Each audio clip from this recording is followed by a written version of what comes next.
네, 오늘은 더불어민주당 경영 공부해볼까? 3강 마지막 시간이고요. 앞에서 이제 크게 정치 분야에 대해서 한번 같이 읽어보고 좀 토론을 나눠보고 또 크게 어, 정치 분야 해서 경제 정치를 크게 다뤘고 이제 나머지를 한꺼번에 하다 보니까 조금 양이 많아서 좀 빨리빨리 한번 진행을 해보도록 하겠습니다.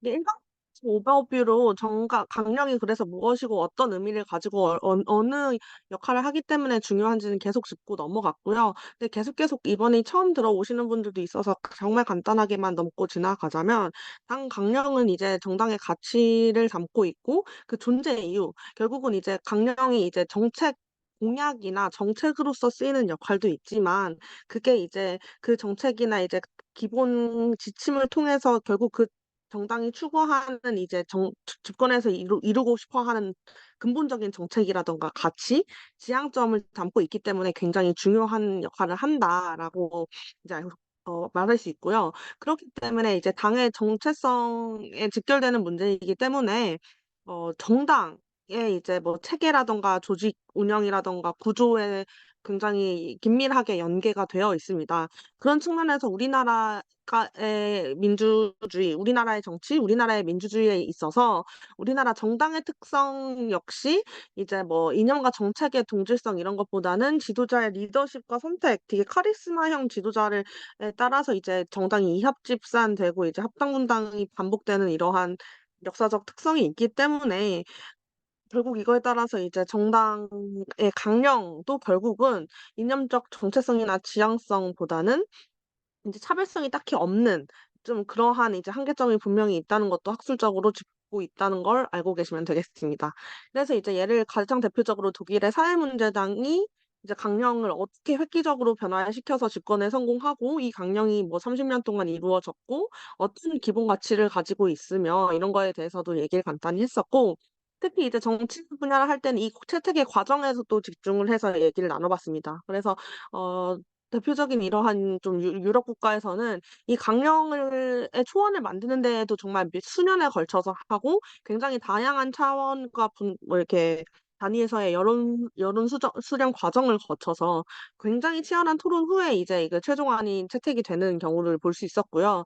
미국 민주당의 경우도 이게 뭐 이제 유럽 쪽처럼 이제 되게 근본적인 기본 가치라기보다는 조금 더 정책이나 공약의 특성이 더 많고 특히나 이제 그다음 대선에 나오는 주자의 핵심적인 공약이 무엇인지 담고 있는 성격이 큰 것을 알 수 있었는데요. 그러다 보니까 이제 이게 시간에 쌓여서 겹겹이 축적되어는 어떤 것은 유럽 쪽에 비해서는 조금 약할지 모르지만 오히려 시의성이 있고 지금 당장 이제 문제를 해결해야 하는 어떠한 이제 정책으로서의 기능이 아주 좀 탁월하고 또 이러한 강령조차도 이제 미국에서도 수개월 동안 이 초안이 뭐 작성특별위원회라든가 강령제정위원회 그리고 그 위원회뿐만이 아니라 막 그냥 일반 대중이라든가 또 이제 뭐 이메일이나 비디오 등 정말 다양한 방법과 또 단위에서의 활발한 의견 수렴 작업과 공청회가 일어나는 것을 알 수 있었습니다. 따라서 이제 우리도 이제 우리 민주당에 이제 좀 강령에 대해서 근본적인 고민을 하기 위해서 우리 민주당의 역사를 조금 알아야 된다고 얘기를 했었는데 그래서 일단 이 수업에서는 이제 당의 역사까지는 가지 않았지만 이러한 뭐 일련의 과정이 있었고 또 결국은 이제 우리 당은 뭐 앞에서도 한번 언급했지만 특정 계급과 특정 이념의 정당이 아니라 국민 정당을 대전제로 해서 지금까지 광령이 발전돼 온 것을 볼 수 있었습니다. 또 보다 보면 이제 그 앞선 이제 이어나가는 정당의 강령을 대부분 그대로 가지고 온 것을 볼 수 있었고요. 또 더불어민주당 이제 제가 봤을 때 당 차원에서 그래도 정말 좀 토론과 수기를 나름 거쳐서 강령을 정했던 거는 2016년, 2017년 대선에 대비하기 위해서 2016년에 되게 강령제정위원회, 특별위원회 해가지고 이제 각 분야별로 그래도 조금의 이제 토론회가 있는 것은 볼 수 있었습니다. 그리고 이제 2022년 전당대회 때도 이제 강령제정위원회인가 강령특별위원회가 있어서 이제 유튜브에선 토론 진행된 걸 검색해 볼 수 있었는데 토론회 한번 처음까지 보시면 되게 재밌거든요. 근데 그거에 대한 구체적인 자료집은 남지 않았더라고요. 그래서 오히려 자료집은 2016년 버전을 볼 수 있었고 거기서 이제 미국, 유럽 뭐 이런 식으로 전문가들, 교수님들이 와서 이제 각 강령에 대해서 제언해 주신 그리고 각 분야별 전문가들이 와서 제언해 주신 내용이 있는데 재밌는 거는 사실 2022년에 개정을 좀 하긴 했지만 강령에 대해서 크게 바뀌지 않은 거의 2016년과 거의 또 동일한 강령이라고 보시면 되기 때문에 이러한 배경이 있다고 보시면 되겠습니다. 바로 들어가서 8번 에너지 기후 환경 강령 먼저 들어가면 이 파트에 이제 전문이라고 해당할 수 있는 영역부터 이제 같이 읽어보겠습니다. 그래서 지구 생태계 회복과 보전, 특히 기후 위기에 대한 적극 대응과 탄소 중립 실현을 위해 노력한다. 그래서 뭐 성장과 효율을 환경 보전 및 사회 형평성과 조화시키는 지속적 가능한 발전 지향한다 해서 청정 에너지 공급 확대와 에너지 효율 혁신, 에너지 생산, 소비 방식의 공정성을 제고하고 또 취약계층의 에너지 복지, 뭐 글로벌 공급망의 위기 대응을 위해 에너지 안보의 측면이 되게 좀 최근에 많이 크게 부각됐었죠. 에너지 안보를 제고한다 해서 뭐 자연 생태계의 부담을 경감하는 자원 순환형 사회를 구축한다 해서 이걸 구체적으로 어떻게 할 것이냐 했을 때 총, 둘, 셋, 넷, 5가지의 이제 키워드가 있었는데요. 지속 가능한 에너지 전환이 핵심인데, 그래서 이제 그 에너지의 토대가 되는 토대 산업과 기술 발전에 대해서 적극적으로 지원을 하고, 이것에 대해서 이제 국민들을 설득하는 과정, 국민 공감대를 강화시키겠다. 그래서 이 전환을 달성하기 위해서 이제 시장 기능과 정책 간에 이제 적절하게 이제 뭐 역할 분담을 해서 산업 생태계를 조성을 하고 이 과정에서 이제 원자력과 화석에 대한 의존도는 감축시키고 재생에너지의 비율을 늘리겠다. 그래서 뭐 에너지 믹스라는 워딩은 나오지 않지만 어쨌든 그런 에너지 전환을 실현시키겠다라고 얘기를 하고 있습니다.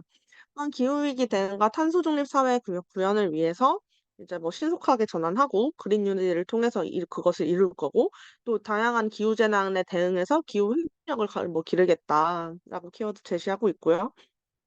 뭐 국민이 안전한 환경 구축과 생태계 회복 해서 뭐 사전에 대응할 수 있도록 체계를 구비를 하고 안전 기준과 관리 시스템을 정비하고 지나친 난개발과 도시화를 하는 것이 아니라 좀 환경을 생각하는 개발을 할 수 있도록 뭐 지향하겠다 해서 뭐 탄소 저감형 공간을 구축하고 또 이제 뭐 개발과 보전과 조화를 이루고 생물 주권을 뭐 보장하고 뭐 이런 식으로 얘기를 하고 또 공정한 전환과 에너지 분권에 있어서 뭐 불평등과 에너지 빈곤 문제는 해결하기 위해서 뭐 지역의 역할과 권한을 뭐 잘 분권화해서 나눠줘 가지고 이제 뭐 에너지 격차를 좀 줄이겠다 해서 좀 에너지에 있어서도 되게 공정성을 강조하는 측면이 있는 것을 좀 보실 수 있습니다.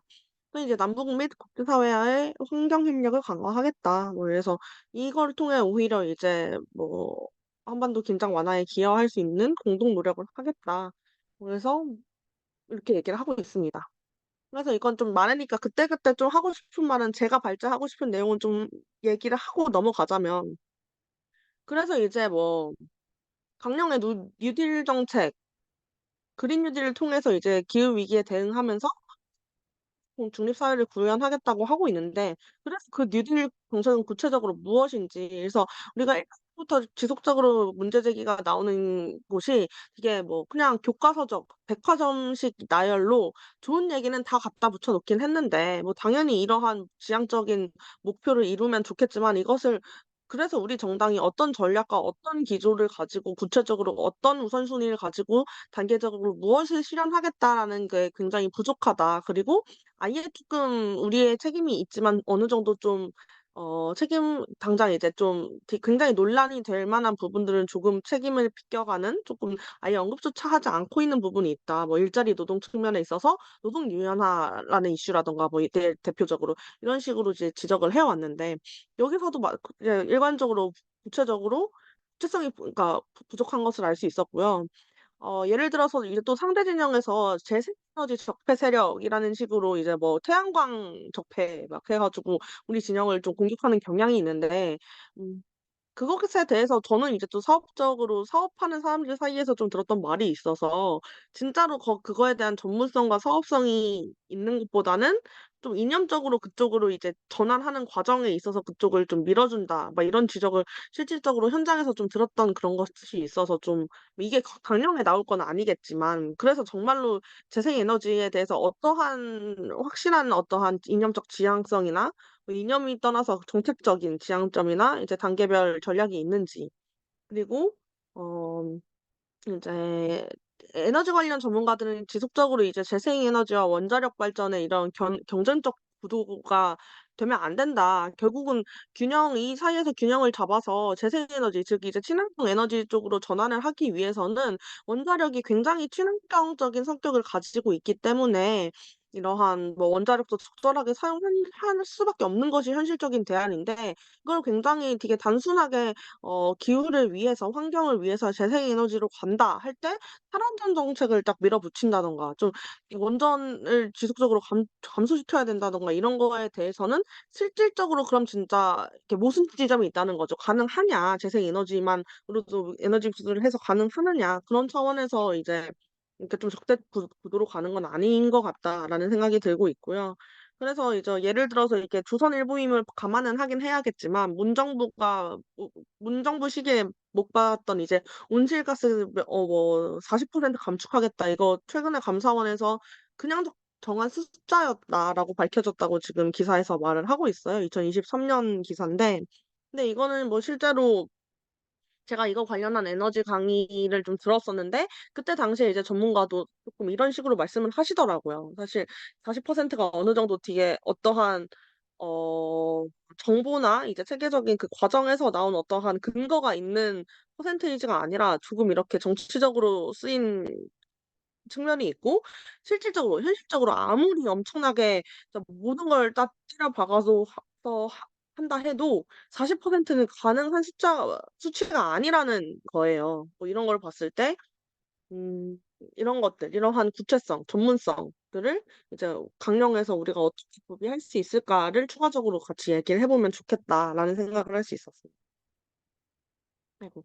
다음은 복지 파트인데요. 이제 복지는 이제 뭐 전생에 걸친 단절 없는 맞춤형 사회보장 정책을 통해 소득, 건강, 주거의 기본 생활을 보장한다. 그래서 시민의 더 나은 삶을 보장하는 보편적 복지 국가 체계를 수립함으로써 사회 통합을 실현한다. 그리고 특히나 최근에 이제 이재명 당대표도 이제 보편적 복지 국가를 조금 밀고 계시는 그런 게 있습니다. 포용적 뭐 이런 거에서 다 보편적으로 수정한다던가 강령을.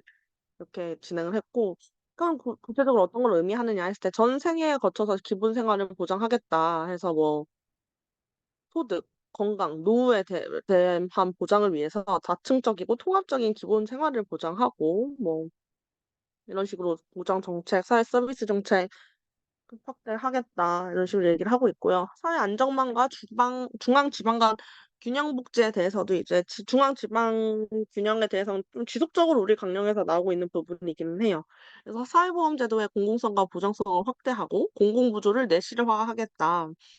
건강권 보장과 국가 보건 의료 체제 확립에 있어서도 뭐 공공의료 확충을 통한 서비스 수준을 향상시키겠다. 이것도 문재인 정부에서 시도했던 것이죠.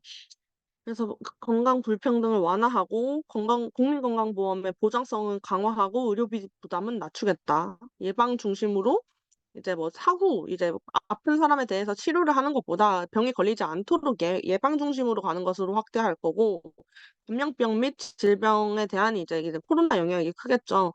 연구 지원 및 민관 협력을 뭐 이렇게 탄탄히 지원하겠 에 대해서 이제 아동 사회 안전망에 대해서 이제 인권, 삶의 만족도, 안정과 건강 측면에서 이제 돌봄 차원에서 이제 이 아동 청소년에 대한 권리를 얘기를 해 주고 있고요. 또 청년의 권리에 대해서 얘기를 해 주고 있습니다.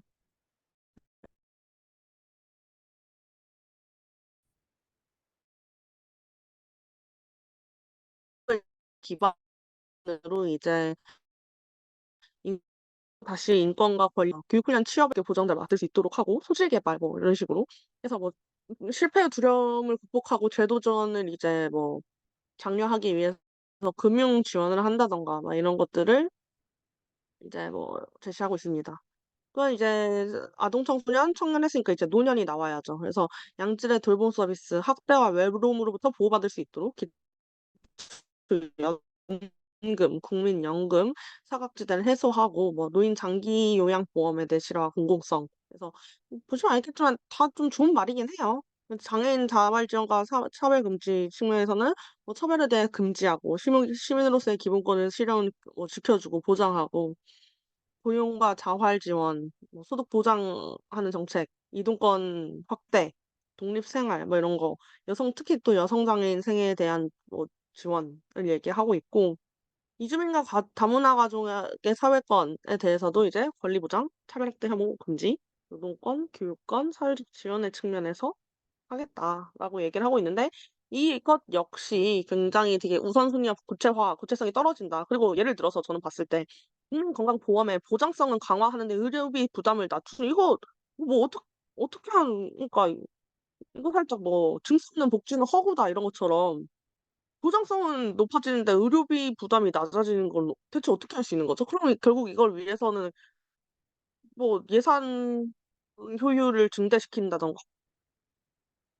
그 결국은 세금을 더 거둘 수밖에 없는 것인데 근데 의료비 부담이 적어진다? 그래서 좀 사실 지속적으로 반복적으로 지적하고 있지만 되게 보기에 좋은 어떠한 말들을 그래서 실질적으로 어떻게 실현시킬 것인지가 굉장히 부족한 것 같고 그래서 사실 이제 또 국민연금에 대해서도 되게 쪼끔 또 좀 불안을 어느 정도 조장하는 측면이 있는데 그만큼 쪼끔 굉장히 위급하고 시급한 실정이라는 거죠. 그래서 그나마 그래도 최근에 이제 두 분이 만나서 이런 얘기를 하셨는데 좀 국민연금의 진짜 좀 이런 위급성에 비해서는 그거에 대한 이제 뭐 특정적이고 구체화된 정책에 대해서 이제 문제 제기가 어떻게 이루어지는지 모르겠고 또 사실 이제 뭐 사회보장 그러니까 복지제도 사회 정책이라 했을 때 기본적으로 그 체계 4대 뭐 연금, 보험, 이제 공공부조, 사회복지 서비스 이렇게 4 개로 이제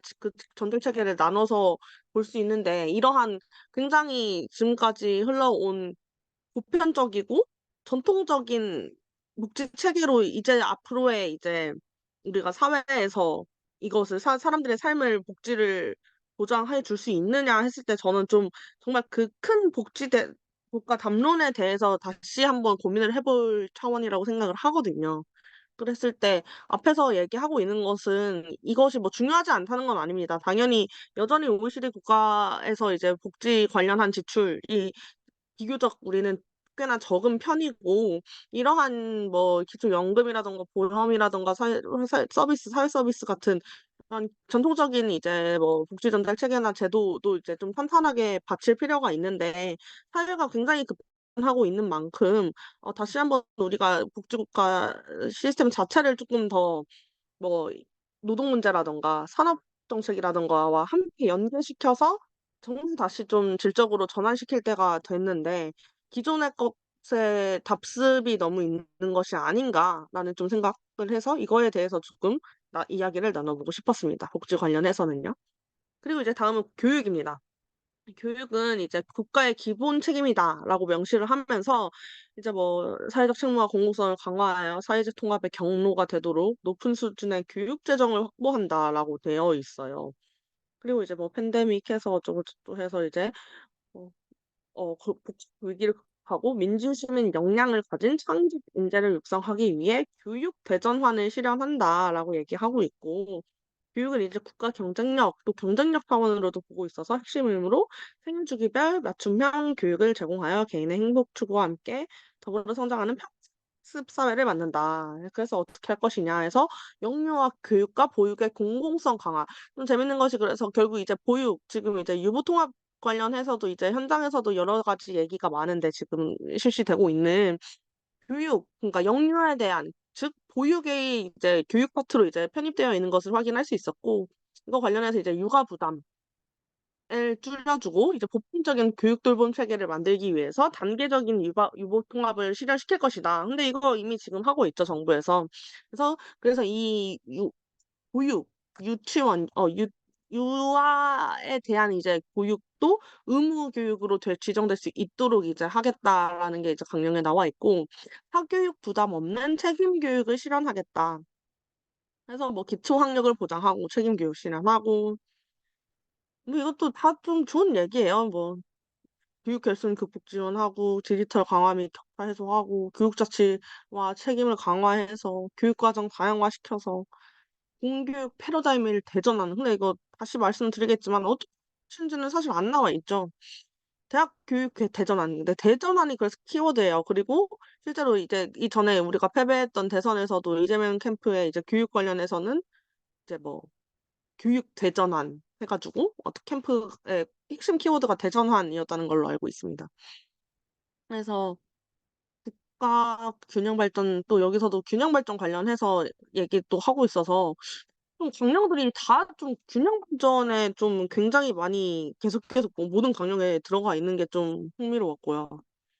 그래서 뭐 지방대 위기에 대해서 교육을 내실화시켜서 이제 국가가 균형적으로 발전해서 청년들이 이제 거기서 정주할 수 있는 여건을 만들겠다. 그리고 또 대학에서의 핵심적인 차별과 서열화, 학벌주의를 타파할 수 있도록 하겠다. 뭐 이런 내용이 담겨 있고요. 평생 학습 사회를 실현하기 위해서 개방적이고 유연한 직업 교육 체제에서 뭐 이걸 위한 지역대학 온라인 교육 등을 보완하겠다. 공정한 교육의 실현을 위해서 이제 평등한 기회, 합리적인 경쟁 규칙, 공정한 교육 과정, 보편적 교육 복지를 통해 공정한 교육을 실현시키겠다라고 하고 있고, 또 성생교육 실현과 민주시민교육 강화에 있어서는 또 지역 간의 교육 격차를 해소하고 이제 뭐 지역에서 이제 좀 뭐야 교육 자치로 지역에 맞는 특성을 가지고 좀 자체적인 교육을 진행할 수 있게 보장을 함으로써 그 지역의 특성을 살려서 뭐 수도권과의 뭐 격차를 좀 줄인다는 식으로 또 있고, 또한 이제 뭐 시민교육의 측면에서 사회문제에 주체적으로 참여할 수 있는 이제 시민을 길러낼 수 있도록 교육의 생태적 전환을 이루겠다라고 하고 있습니다. 글쎄, 우리 이번에 뭐 사실 교육하면 가장 대표적인 게 이제 이 서울초 사태로 대표될 수 있겠죠. 그래서 교육 현장에서 사실상 선생님들은 이게 교실이 무너져 가고 있다. 교실에서 교육을 진행을 할 수가 없다라고 되게 절박하게 말할 정도로 공교육의 지금 심각성을 계속 사회적으로 제기가 되고 있는데, 저는 그래서 뭐 예를 들어 교육이 아까도 언급했듯이 보육이 교육에 포함되어서 이제 우리 강령에 나타나고 있는데, 이 돌봄 노동이라는 측면에서의 그런 복지과는 어떻게 연계가 될 수 있을지, 또한 이 돌봄이 뭐 지금까지 여성에게의 역할이라고 되게 뿌리 깊게 잡혀 있었던 만큼 뭐 성평등 강령과 이슈와는 어떻게 또 연계가 될 수 있는지 좀 생각이 들었고요. 이거는 또 현직 선생님한테 들었던 내용인데, 사교육 부담 없는 책임 교육을 실현하겠다. 뭐 기초 학력을 보장한다는 말이 항상 어떠한 이렇게 교육 정책에 있어서 항상 나온다는 거죠. 근데 그랬을 때 선생님한테 기초 학력이 그래서 대체 뭐냐라고 했을 때 그 누구도 그게 뭔지를 모른다는 거예요. 대답을 못 한다는 거죠. 그랬을 때 우리나라 교육이 그래서 진짜로 아이들에게 가르쳐야 할 정말 기초적인 기초 학력, 어떤 게 최소한의 교육이고 꼭 우리는 이 교육을 통해 어떤 걸 이루어갈 것이냐, 그리고 그게 실제로 되고 있느냐. 사실 안 되고 있는 측면이 크죠. 그래서 이걸 어떻게 보장할 수 있는지 굉장히 근본적인 질문과 답변이 필요할 것 같고요. 뭐 다시 한번 말씀드리지만 문호준 공교육 체계, 그리고 그래서 아예 뭐 공교육을 대전환하고 교육의 생태 전환을 한다는데, 그냥 패러다임을 전환하겠다, 생태적 전환을 하겠다라는 걸로 이게 전환이 되는 건 아니잖아요. 그래서 그거에 대한 이제 다시 한번 또 구체성이 떨어지는 것 볼 수 있었습니다.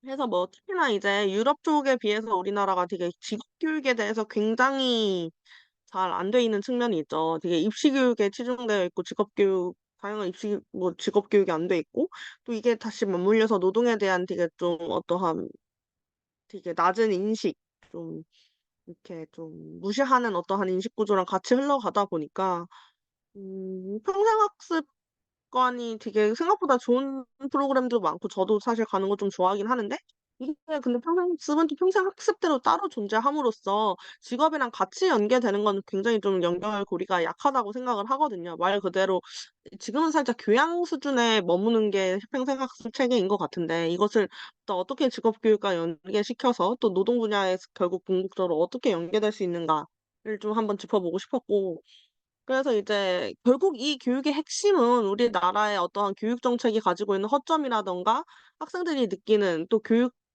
현장에서 교사들이 느끼는 되게 많은 절망의 결국 가장 큰 핵심은 저는 결국은 이 모든 걸 관통하는 입시 제도인 것 때문인 것 같아요. 그래서 과도한 입시 경쟁 체계를 어떻게 이렇게 정비할 것인가 했을 때또 또 유튜브에서도 하셨죠. 김누리 교수님이 말씀하셨던 경쟁은 야만이다. 그래서 우리나라 교육은 경쟁을 지나치게 유도함으로써 굉장히 야만인들을 양성하고 있고 야만적인 행태를 보이고 있다라고 주장을 하시는 것도 맞고 그래서 유럽 쪽, 특히 핀란드, 스웨덴, 독일 쪽의 교육에 대해서도 많이들 말씀을 하시는데 근데 실질적으로 이 교육이라는 게 앞에 우리 이제 있기도 하지만 정말 교육 그 자체로서의 역할과 국가 산업과 연계되는 경제적으로서의 교육을 생각을 해 봤을 때 그러면 근데 정말 경쟁과 무관할 수가 현실적으로 실질적으로 경쟁과 무관할 수가 있는가? 저는 또 그건 또 아니라고 생각을 하거든요. 어느 정도의 경쟁은 있어 주는 게 전 또 사회가 좀 더 이렇게 역동적으로 돌아가는 요소 중에 하나가 될 수 있고 또한 '우리나라가 살아남기 위해선 결국 진짜 그 교육이라는 게 참 중요할 수밖에 없다, 경쟁력의 차원에서.' 그렇게 생각하는데 그럼에도 불구하고 저는 '경쟁은 어느 정도 좀 있어야 하지 않을까.'라고 생각을 함에도 불구하고 지금의 또 입시 제도는 확실히 좀 개편이 될 필요가 있다. 여기서는 진짜 모든 교육 주체들이 다 같이 그냥 불행해지고 있다. 그래서 그 핵심적인 입시 제도에 대해서는 결국 또 여기서도 명확하게 짚지 않고 이렇게 넘어가고 있는 걸 볼 수 있었습니다.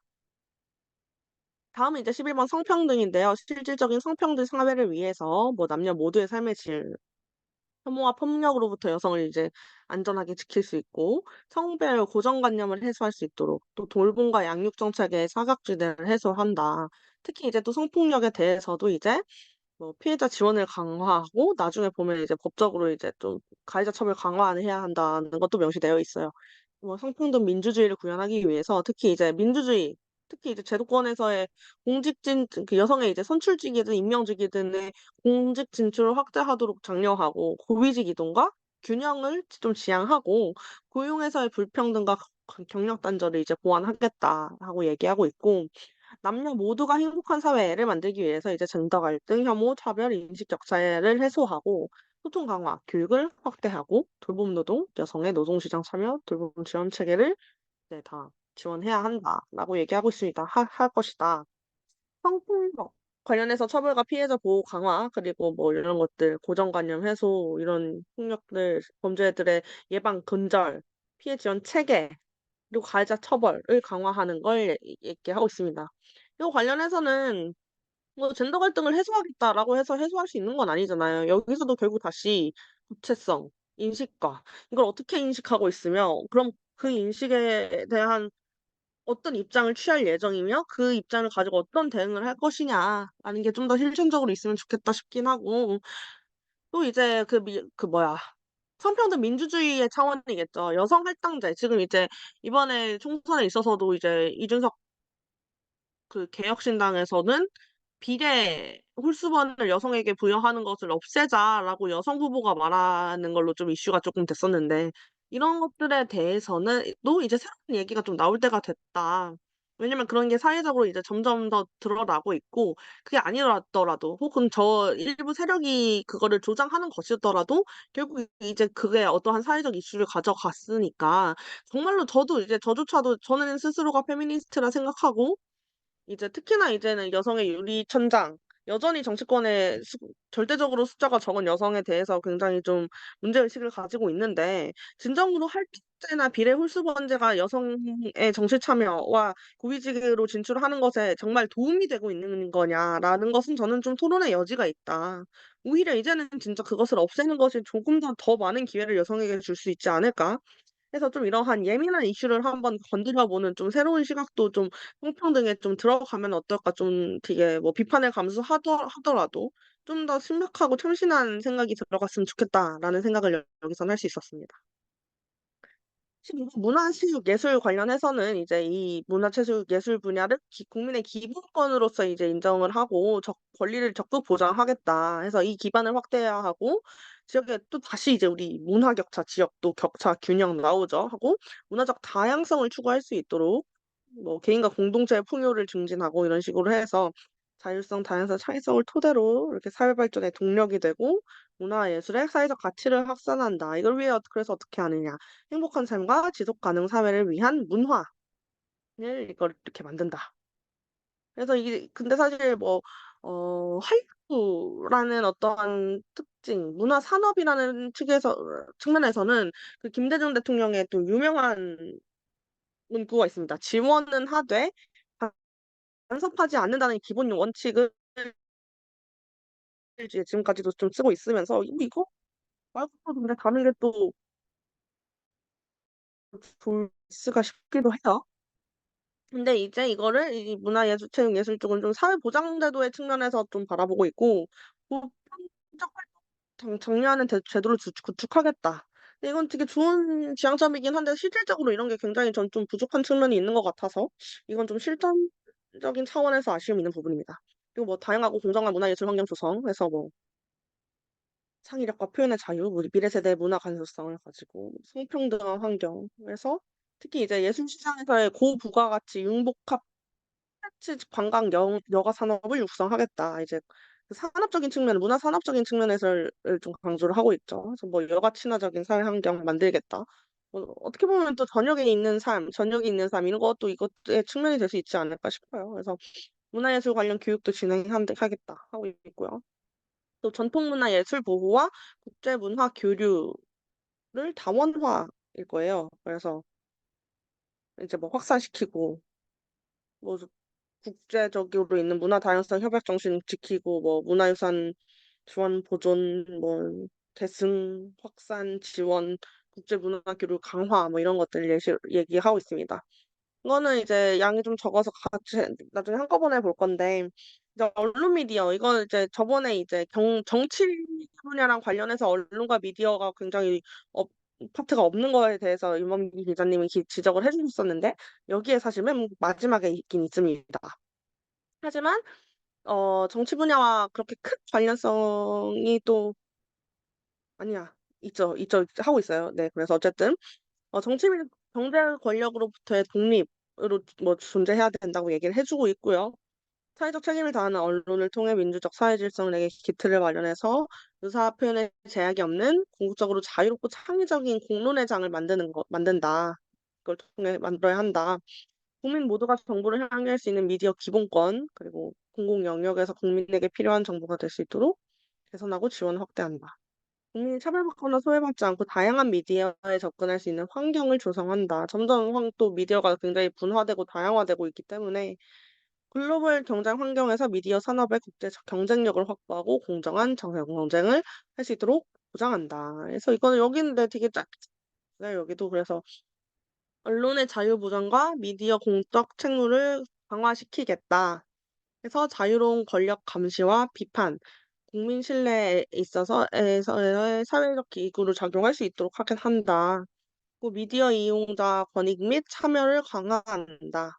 그래서 여기서도 이제 계층과 지역 등의 차이 등에서 발생할 수 있는 정보 격차를 해소하고 합리적 비용으로 이제 양질의 미디어를 이용할 수 있도록, 그리고 또 그 미디어나 언론 환경에 있는 유해 환경을 어떻게 개선할 수 있는지 그 유해 환경에 대해서 개선을 하겠다라고 얘기를 하고 있고, 또 상생하는 미디어 생태계 구축과 미디어 산업 지원을 강화를 위해서 콘텐츠 산업이 표현에 굉장히 중요하죠. 그래서 뭐 시장 환경에서 그 미디어 사업자들이 합리적 보상을 받을 수 있도록 그 시장 환경을 조성해야 하겠다. 미디어 사업자 상생 발전을 위해서 경쟁 구도 보장하겠다 해서 정보 주권을 위한 제도적 장치를 마련하겠다. 이렇게 얘기하고 있는데 여전히 구체성이 떨어지고 있는 것은 사실 볼 수 있습니다.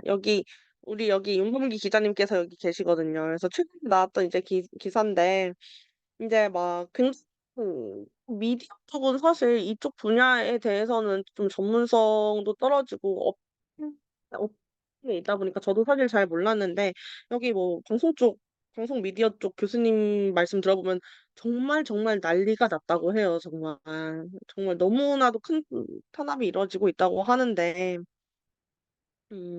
그래서 이제 이거 두 개예요. 문화예술체육예술이랑 언론 미디어를 같이 한꺼번에 이제 좀 더 얘기해 보고 싶은 짚고 넘어가고 싶은 부분을 말씀드려 보자면 네 뭐 전 문화체육예술 관련해서는 전 또 엘리트 체육과 생활체육에 대해서도 좀 논의를 할 필요가 있지 않나. 뭐 그래서 뭐 그리고 또 사실 복지나 이런 쪽에서도 이제 치료가 아니라 사전 그 병 질환 예방의 차원에서의 이제 복지를 보장하겠다 했는데 제가 알기로는 이제 책이 굉장히 그 질병 예방의 측면에서 큰 역할을 한다고 알고 있거든요. 그래서 되게 근본적으로 이제 가지고 있는 엘리트 체육과 생활 체육도 우리 또 체육 좋아하는 국민들이 봤을 때 되게 산재해 있는 어떤 에 대한 그 비리나 이제 그런 개혁의 필요성에도 국민들이 다들 좀 저는 공감을 할 거라고 생각을 하기 때문에 좀 그런 거를 좀 작년에 있었으면 좀 더 좀 재밌게 토론의 여지가 있지 않았을까 싶기도 하고 이제 국가 주도의 공공 미술 예술의 역할에 대해서 이 운영 방식의 구성이라는 게 예를 들어서 그런 거 있잖아요. 젊은 사람들 사이에서는 그 밈처럼 좀 유명한 건데 또 저렇게 몇 억이 사라졌다 이런 거처럼 막 이 공구조물 막 이런 거 있잖아요. 그런 걸 봤을 때 좀 공공 미술과 예술의 역할 그거를 뭐 강조하고 그거를 인정하고 있는 건 알겠는데 이걸 진짜로 어떻게 제대로 내느냐 했을 땐 또 전 또 아니라고 보거든요. 그랬을 때 그 운영 방식이라든가 또 대체 그러면은 그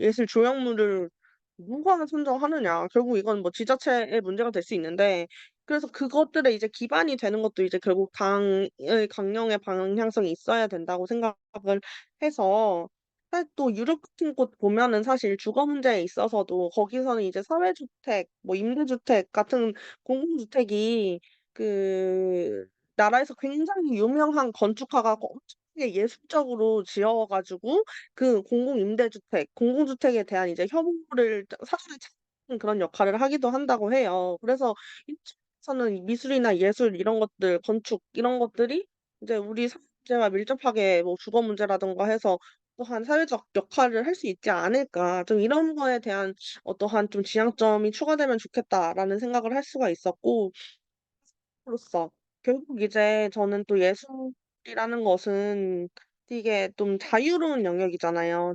그래서 내가 예술가라고 자칭하는 누군가를 정말 그런 밑도 끝도 없이 지원을 해줄 수 있는가의 차원에서 당연히 그럴 수 없으니까 정말 예술은 자유롭고 자율성의 영역이기 때문에 오히려 예술가들은 인정하지 않을 수 있는 국가 경쟁력과 산업으로서의 예술가 콘텐츠를 그럼 어떻게 좀 지원을 해줄 수 있을 것인가. 예를 들어서 이제 지금 이제 미디어 같은 게 보는 콘텐츠들이 사실 요즘 방송하는 대부분 어쨌든 다 OTT로 많이 빠졌잖아요, 소비자들이.